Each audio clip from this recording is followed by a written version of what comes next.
All right, so we're here today in another one of our series of practitioners interviews on litigating high-profile cases. And with me today, I have Nathan Wolf, who is in private practice in Pennsylvania. Morning, how are you? I'm great. How are you? Great. So by my count, you've been practicing over 20 years now. I hate to Right. remind us both of that fact, right? Exactly. Can you tell us a little bit about what kind of career you've had, what kind of practice you have? Sure. I practice actually in Carlisle, Pennsylvania, where we both went to law school and came to Carlisle to go to Dickinson Law and never left. Partly because I was able to find a clerkship with a judge while I was in law school that sort of led into a first job, but primarily because I met my law partner, who is also my wife, in law school, and we decided to stay where her family was.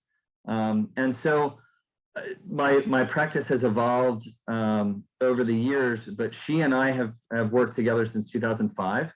And in that time, we have done, I had opened my own firm in 2004, and she was clerking for a Pennsylvania Supreme Court justice at the time, and joined me a year and a half later.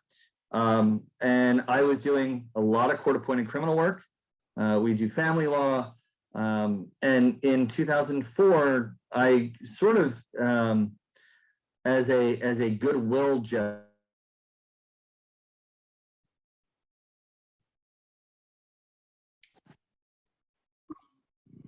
We had a little snag there, I think, in connectivity. We did. In 2004. Yes, in 2004, I got involved in some land use work. And during that time, we had, there you are. I had gotten involved in a proposal for a rezoning of 1,000 acres. Actually, it was about 300 acres to do 3 million square feet of warehousing. It was the first time I had dealt with any zoning work. I really hadn't studied any of it, land use work in law school, but we were successful in turning back a request to rezone a large-sized farm that would have had dramatic impacts. And for those of you who don't know, Cumberland County, Pennsylvania is in the south central part of the state. It's about 25 miles from the state capital of Harrisburg. And we are located strategically on Interstate 76, where it meets Interstate 81, and in close proximity to Interstate 83, and US 15 is also close. So with all of these routes that are close by, we are the epicenter for the East Coast distribution industry. And when I talk about warehouses, I'm talking about 1,000,000 square foot buildings. These are not small scale facilities. They are a constant source of truck traffic on our local roads, on our state roads, getting to the highway. But our proximity and our location allows the industry, within the time allowed for a duty day for a truck driver, you can reach 60% of the continental US population in a duty. Wow. So it's popular for distribution centers like these big boxes. We have one here comparable called River Ridge, or out in that general direction, and then up and down I-65, which is a major corridor. And so we do have these large distribution centers for Amazon, for Zappos, for lots of different companies. Who did you represent in that case, and what did they want?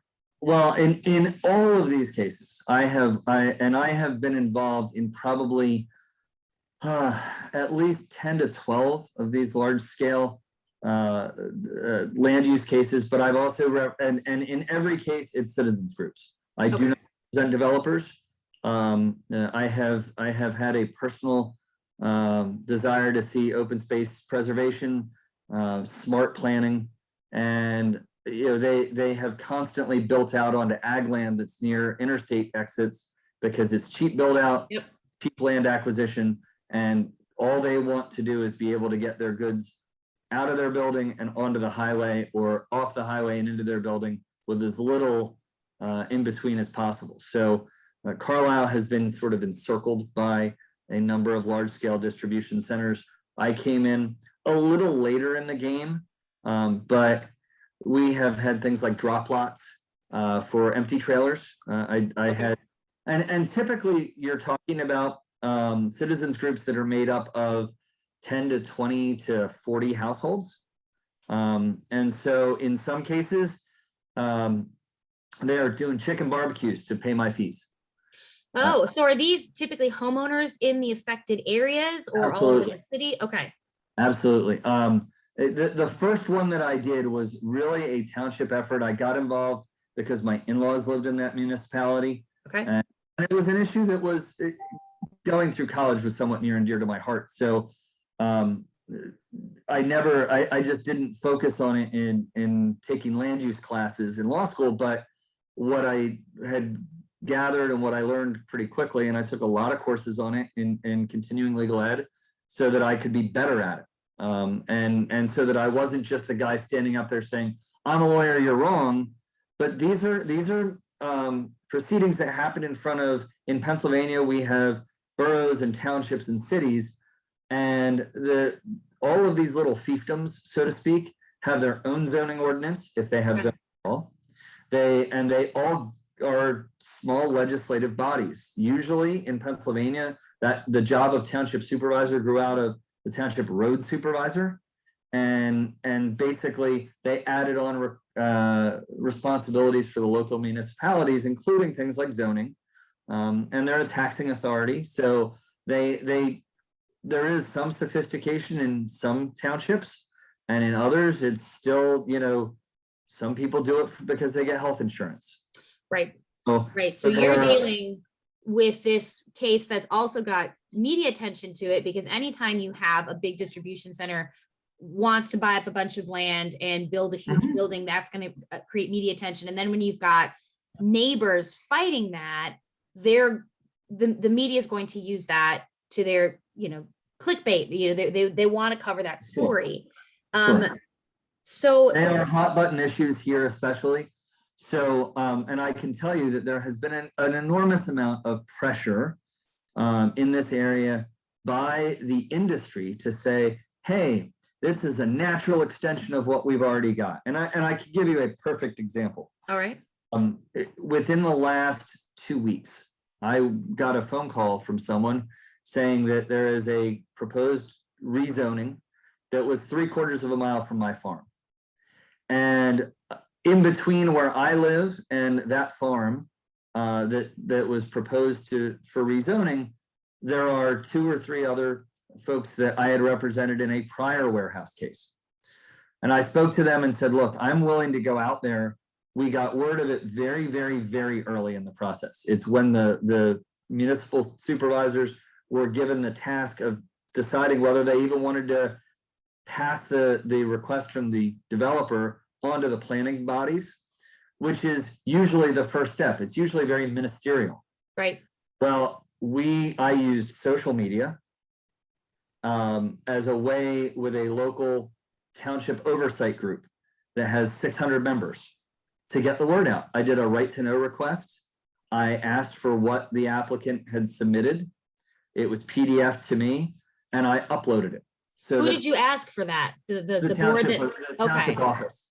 You could get into the case right off the bat and use media, specifically social media, in order to make people aware this was happening. Because I would imagine that there were neighbors who didn't even know this particular one was happening when you got this information. What social media platform did you use? And it was Facebook. Okay. So, and several years ago, I was involved in another case where I was very, very fortunate. There was a rezoning request of land that was zoned residential, and it was open farmland, but it had been undeveloped, and it was actively farmed.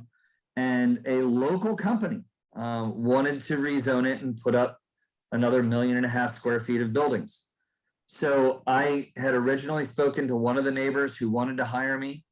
And as the case went on, one of the other neighbors happened to be a CEO of a major corporation.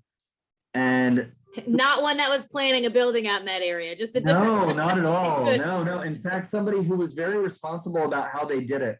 They would never use farmland.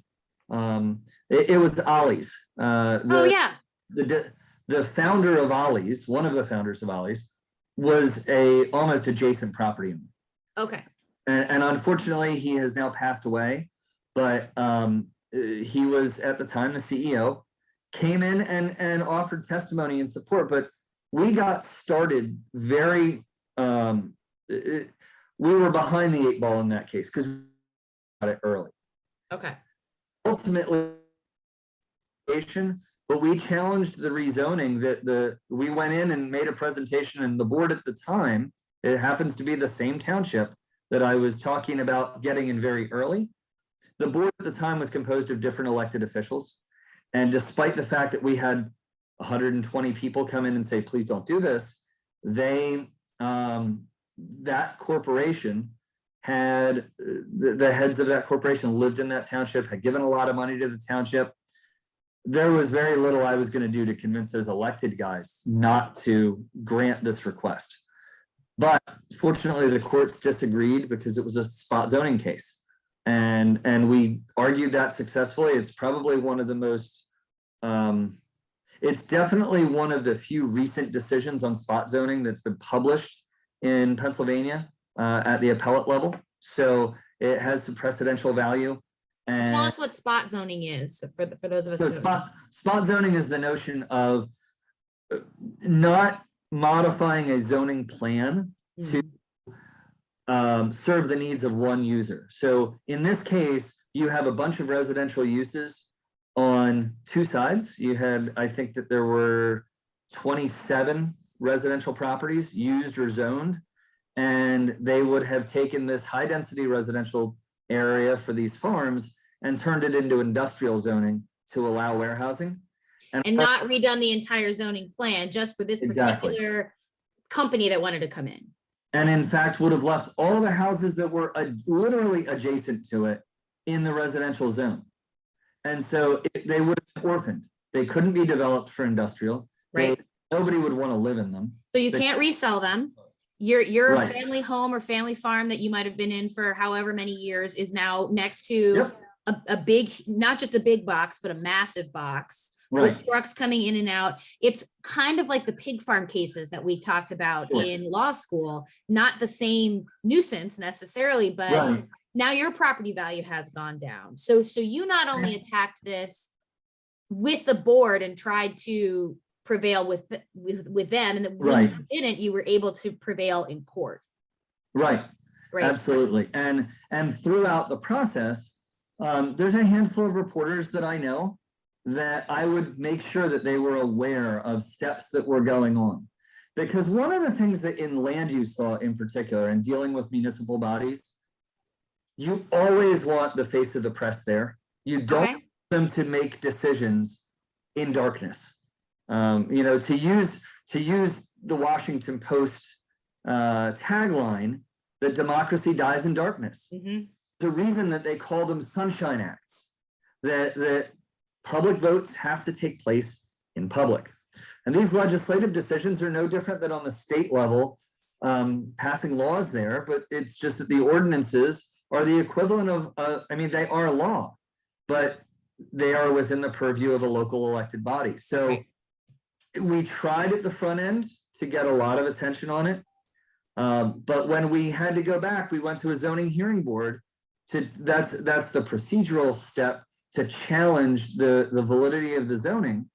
And we did that with a ton of attendance, but I would let the print reporters especially know about it so that they would try and get somebody out. And if we had a series of probably 10 hearings on that, on our spot zoning challenge. So if I knew that I had good testimony coming up that night, I might call the reporter and say, hey, you know, you should be aware this is what we're doing this week.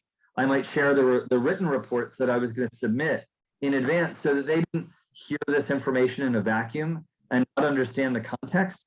And I always made myself available for interviews. Okay, so you made that material available to the reporter ahead of time so that they, when they were covering the case, knew what to say, knew what information to pay attention to, knew what notes to take. So they had that context. Because they would always be on their deadline for that night. Right. Evening hearings. So we would go from 6 to 10 at night. And if their deadline was at 11, I didn't want them to have to write the entire piece after the fact because I wanted them to be accurate. Right. Didn't want them to feel guilty about trying to call me after just doing 4 hours of litigating. Right. It made it, and as things have gone on, some of this, because it's not violent crime, because it's not tax, and I will tell you, there has been a dramatic shift in the efforts by hedge funds to buy up local newspapers and dismantle them and basically sell off their assets, that they don't have the reporter staff to cover local meetings anymore. It's the same thing here. And there was a 60 Minutes piece not terribly long ago about efforts to stop hedge funds from doing this with the idea that when there is darkness, the corruption, the statistics that had been researched by schools of journalism, that there was a direct correlation between mismanagement and corruption and not having local media involved. So in my cases, what I have done is I have tried to, as I say, I want to make sure that there is coverage. I want everybody in the local area to know about it. And sometimes that's done by getting in touch with the local media. Sometimes it is, in the most recent case, and I should tell you, ultimately, yes, we were successful in having that spot zoning reversed. And as a consequence of that, my original client in that, not the gentleman involved with Ollie's, but the original guy, just an average Joe, got himself appointed to the planning commission. Wow. And so, when this most recent warehouse case came up, he said, "Hey, Nate, you should be aware this thing's on the agenda." That's how I learned about it so early. Now, Okay. I from another individual as well, but his notification to me, he said, "Look, it's on our agenda, and I just checked it out. It's on the supervisor's agenda." So, and remember, the planning commission is appointed, the supervisors are elected. And so he didn't do anything wrong by sharing the agenda with me. He didn't give me the materials that were submitted to the township for those bodies to review. So that's why I did a right to know request. But he's the one that manages the oversight group for the township. So he created this page to say, look, this is what's going on. These are the things that are coming up on agendas. If you're interested in this, you should attend. And his sole purpose in doing that is to have, he's a libertarian. And he said, look, I want people to be informed. Mm-hmm. And I just want people to be able to make informed decisions. You can't fight what you don't know about. You can't fight what you don't know about. So I was involved with him on, because the notice requirements for Pennsylvania's zoning proceedings don't require a municipality to publish notice before it goes to a planning commission or post the property. It's only before they have the public hearing in front of the Board of Supervisors that ultimately makes the decision. But you have these other recommending bodies that they have to publish their agenda, but they don't have to publish them until maybe a couple days in advance. And if you don't know to look for it, right, and you missed the meeting, oops, so sorry. And I had a developer's attorney in that case saying, hey, the county planning commission, they thought that this was a fine idea. Another council of governments thought that this was a fine idea. So guess what? We've got the support of those two bodies. Now, that's not enough to win the day, but I wasn't going to let that happen again.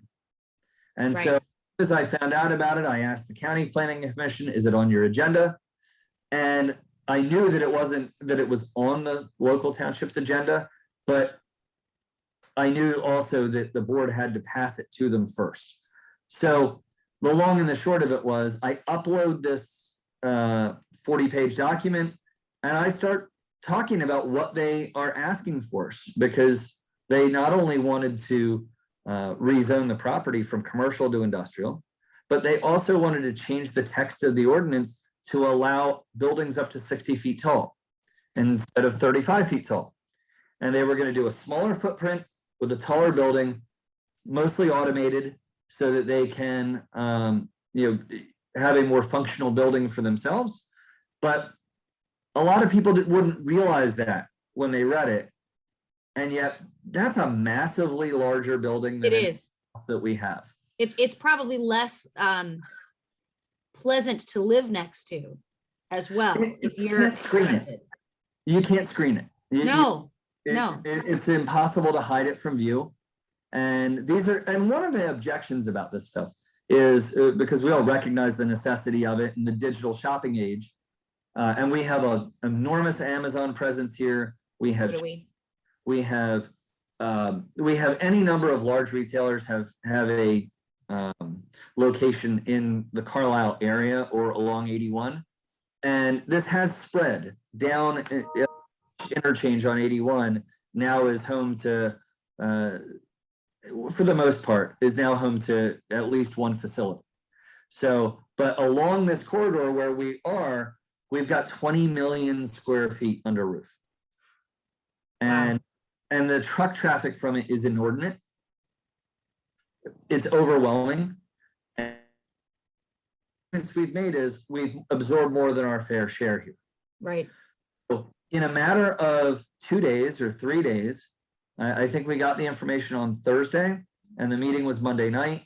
And in that time window, we filled the entire meeting. It was standing room only. There were 30 people that, or 40 people there in opposition. And of them, probably 20 of them spoke, myself included. And we were able to have the supervisors hear from us immediately. And they had nothing vested in it at that point to be, other than to hear from their electorate, to be able to say no.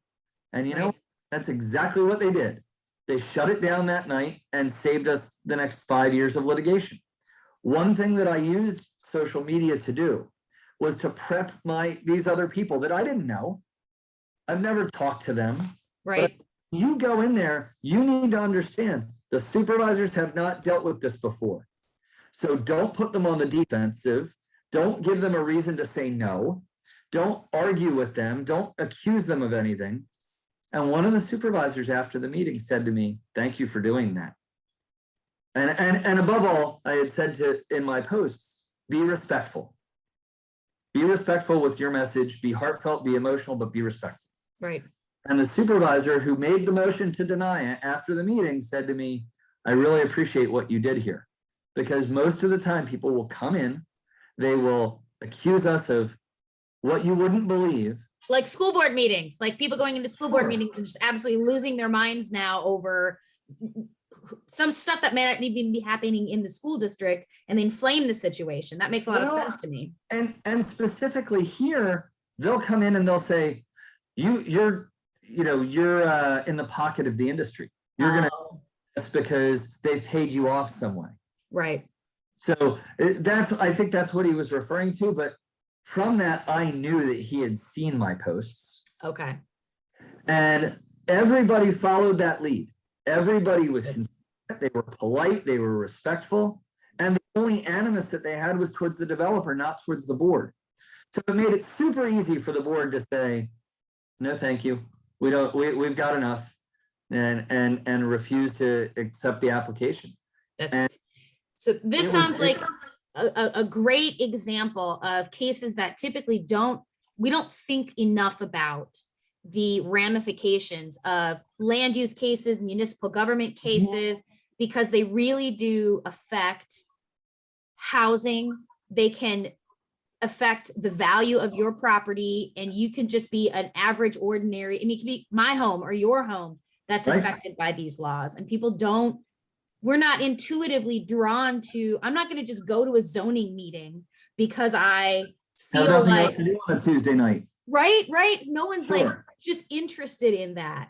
But so using media allows you to get a message out way broader, so that sometimes especially in this area of law, so very differently than wanting to poison the well with a potential jury pool in a criminal case, here you want the public to know because it's legislative. These are elected officials. These are legislative decisions. You want them to be under public scrutiny because they know they've got to get reelected. Yep. If they do an unpopular decision, none of the 3 board members that was on in 2017 or 16 when I got involved in that spot zoning case, none of them are on the board now. One retired, one lost, and I don't know if the other one ran for re-election. But these are hot button issues in a region like this. And I was able to use, as I say, most recently, social media, because I reached out to the local paper. I couldn't get a live person to talk to. Oh, okay. And it was somewhat last minute, but it was enough in advance that they should have been able, that in 10, 12 years ago, I would have gotten a call back. Right. So what's going on? And I have, for instance, in my spot zoning case, I shared the opinion with one of the newspaper reporters when it came out. I said, hey, if you've heard about this, here's the meat of this, and this is what it means. Because a lot of times in the law, you also have terms of art in a court opinion that a reporter really doesn't understand the context.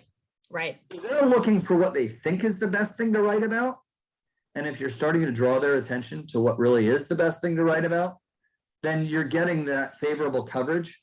And you want, for instance, in that case, I want people to know that it's not a done deal. It's not too late to get involved and do something about it. So there's a little bit of community organizer element to that. Sure.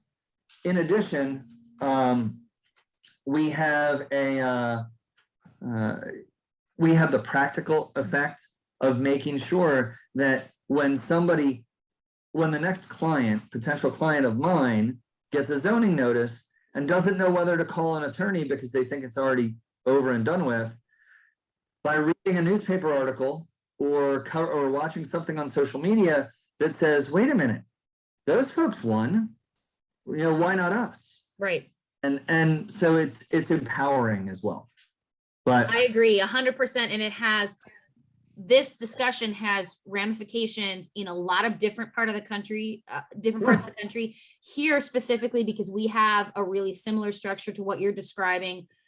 We also have new developments coming in where we're dealing with eminent domain cases, and all of those issues are issues that if you can fight them, you can fight them. Right. So this has been fantastic. Thank you so much for your My time. pleasure. The knowledge of these civil cases and how you've used the media and social media to help your clients has been invaluable. Thank you so much. I'm glad to help, and good luck to all your students. Thank you very much. All right.